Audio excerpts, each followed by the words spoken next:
Well, welcome to our last podcast for the season of Advent here at First United Methodist Church. I'm Reverend Eric Strader, one of the pastors. And I'm Doug Grogan, Director of Music and the Arts. So I want to acknowledge that there is a content warning on the beginning of this video because we want to make you aware that it is a conversation about suicide and the themes of suicide found in the movie It's a Wonderful Life. So we're going to watch this scene from It's a Wonderful Life, and George is at the bar, and he's pleading with God to figure out what he's going to do in the midst of his life. Let's watch the scene. Yeah, Merry Christmas! Glad you come. How about some of that good spaghetti? We got everything.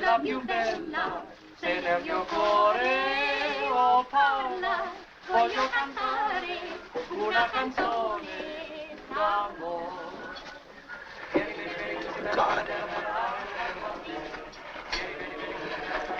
Oh, God.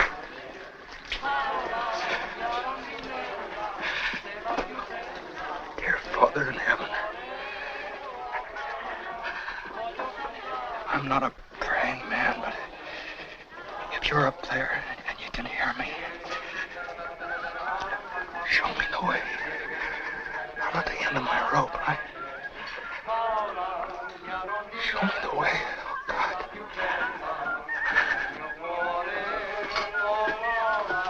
Are you all right, George?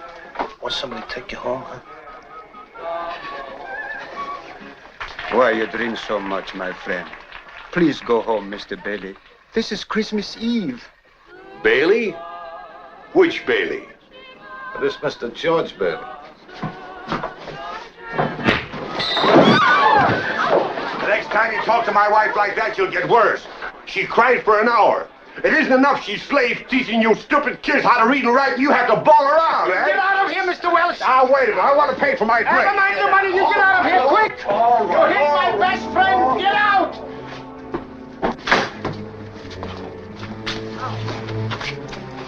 You all right, George? Who's that? He gone. No worry. His name is Welsh. He no come into my place no more. Oh, wow. That's what I get for praying. The last time he come in here, you hear that, Nick? Hurt you, Bailey. Where's my insurance policy? Here. No, please, no go this way, Mr. Bailey. No, you no feels good. Sit down and rest.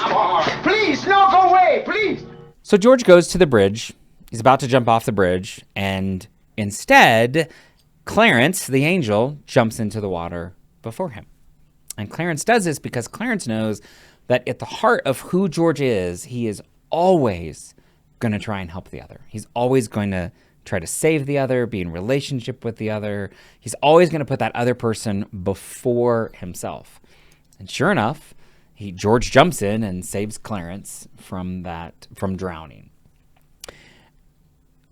I wonder if you've ever thought, not in the context of taking your life, but just what would the world be like if you weren't in it?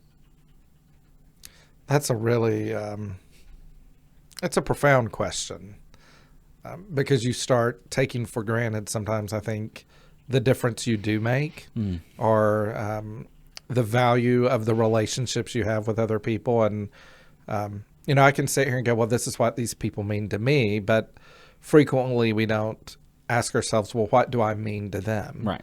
But if they're in relationship with you, you're important to them. And they're important to you. Absolutely. I think we also get, just like George, when life gets hard, when when you don't know how am I going to pay my rent next week, or you haven't figured out, somebody dies and the grief that comes during this Christmas season. I think about also just like people who experience just immense criticism, right? You're not good enough, you didn't make it, life transitions that we all face. There's that bogs us down to this point of, I think then we ask some questions of God that don't have answers. Questions about, why is this happening? The big why suffering question, right? That there is no answer for. And yet we all ask them. And how do we in the midst of that not get caught in in the despair, and we lean into the trust of God. I wonder if you have thoughts. I would love to say, just believe, just trust, and it will be easy. But it's not. Yeah. It just isn't. So, yeah, the Isaiah passage that we're gonna read for our last candle, which is the candle of love, has King Ahaz just absolutely struggling with his faith because the Assyrians are at the gate, and he's like, they're here, and they're going to get through. The gate's not going to hold, and everything is going to be destroyed. And he's struggling to have faith in that, to trust. I think we live in a world that it's hard to have that trust. It's hard to trust in humanity, because it's always hard to trust in humanity. But if humans are the expression of God, if we are the hands and the feet of Christ here, then we got to figure out a way to do that, because to trust humanity is to trust God. Well, it makes me think of the Willis Tower, which has a new name in Chicago now, but it has one of the glass decks out 130-something floors in the sky. And you know that glass is safe. You know it's going to hold you. And I remember visiting. I know it's going to hold me, but I can't look and step at the same time because my brain is going, there's nothing underneath your feet. You're going to fall.